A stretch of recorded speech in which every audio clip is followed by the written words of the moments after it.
Hi guys, and welcome back to my channel. Thank you so much for joining me. If you're new here, please consider subscribing, and if you're back again, then thank you so much for sticking with me.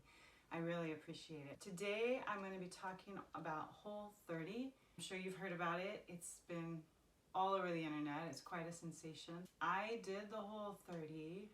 I can't remember how long ago it was. It was a couple of years ago, I believe. And I did it for 100 days. I did a whole 100. It was challenging, but it was very beneficial for me. At the time, I was really struggling. I was already gluten-free. I had already been diagnosed with celiac disease. I'd been gluten-free for a while, but I was having very persistent abdominal pain every day. And it was really, I was so, you get to the point where you're willing to do just about anything to feel better. And that's where I was at. So I decided to do the Whole30. And someone had encouraged me to do it for more than 30 days even, and I did. I did it for a full 100 days, and it really did help me. And I highly recommend it to people, whether they're just looking to be healthier or to feel better or to narrow down what foods are causing issues for you.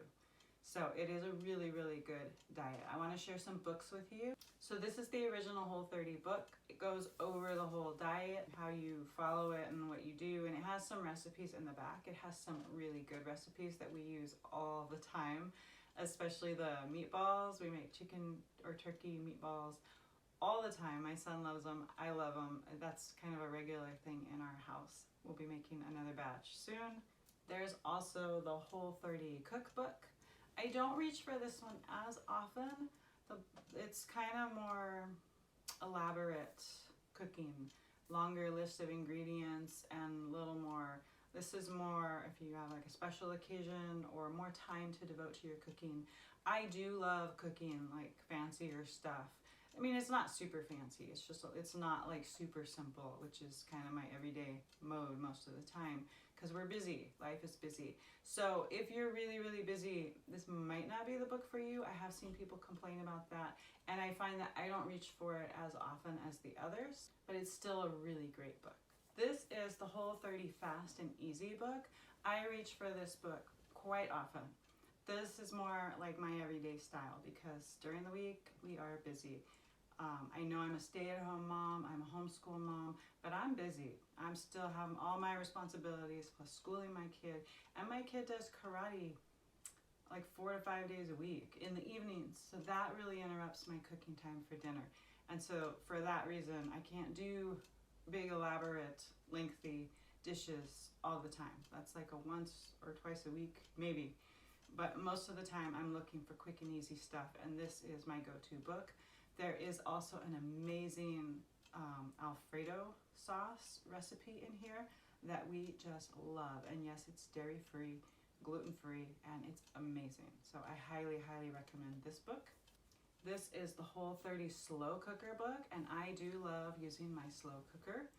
I do that quite often because I am busy, and it really frees up the time. I can have dinner handled, at least the main dish. Sometimes I do like a one pot dish, that's even better, but at least I've got like the chicken, the main dish in the crock pot, and then I just have to worry about throwing together a couple little side dishes, and that also frees up a lot and makes life really easy and more doable.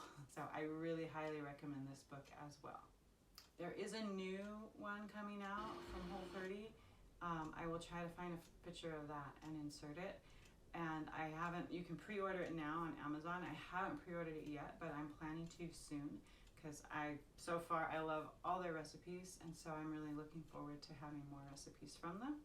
I did recently pick up this book. It's No Crumbs Left. It is Whole30 endorsed, so it's not actually from the Whole30 people, but they do endorse it.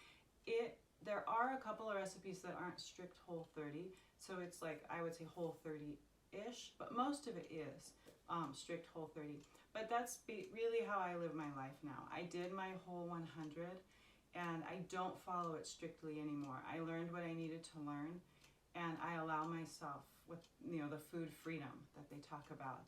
And I live, and I'll cut back here or there according to how I'm feeling and how I'm handling my food decisions and that kind of thing.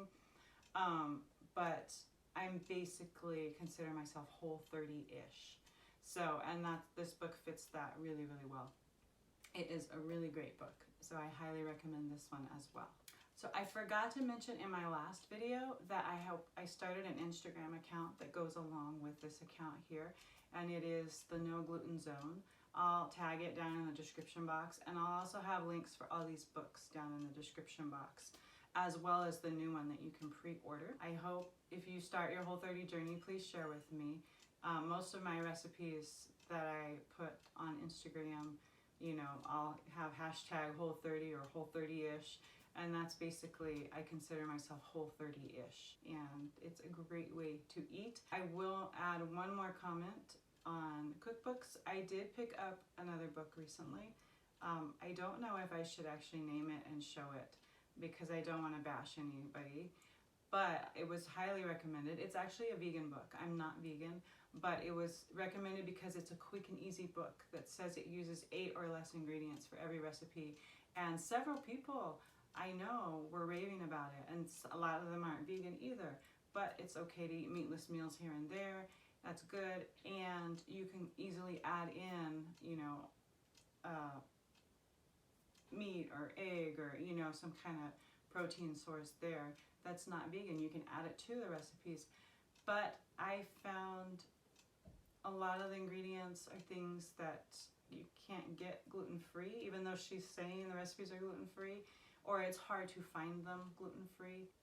I found that issue, and then a lot of it was like really processed, like vegan dairy stuff, and I was really disappointed. I opened the book and I looked at the book and I was like, wow, this is really disappointing. And that's when I really thought over how I eat now and the choices I make, and I really try to just eat real food and whole foods. And I really thought it over and realized that's the problem. A lot of people aren't eating that way, and that's their choice. That's okay. But I really had to analyze how I'm eating and be more cautious with the cookbooks that I buy and make sure that they reflect the way that I'm eating. And so that's when I got the No Crumbs Left book, and I was really excited because it is very much, you know, cooking with real food, whole food. And that's, in my opinion, that's the best way to eat. You can't go wrong with that. And it makes life easier when you're gluten-free. Or if you have any kind of, you know, food allergies or sensitivities or intolerances, because anytime you buy something, you know, processed and that, I always say the more processed something is, the more chance it has of being contaminated with gluten or whatever you might have an issue with, whatever food. So my channel does focus mainly on gluten. There are some dairy issues in my house too, but I try to, as much as I can, include everyone with food issues because I feel like there's just so much of that. And if we just break it down, I may not touch on certain things with those issues. Maybe I'm not even aware of some things. So as I learn, I'll share more, and I would love to hear from you and hear what your challenges are and that sort of thing. But I do really feel like the biggest challenges are when we're buying processed foods. If we're just buying whole foods, real foods, and cooking from that, typically we do a lot better, and we can avoid the things we're trying to avoid, and we'll feel better too, and we'll be healthier. So I hope that helps, and I hope you have a great day. God bless, and bye.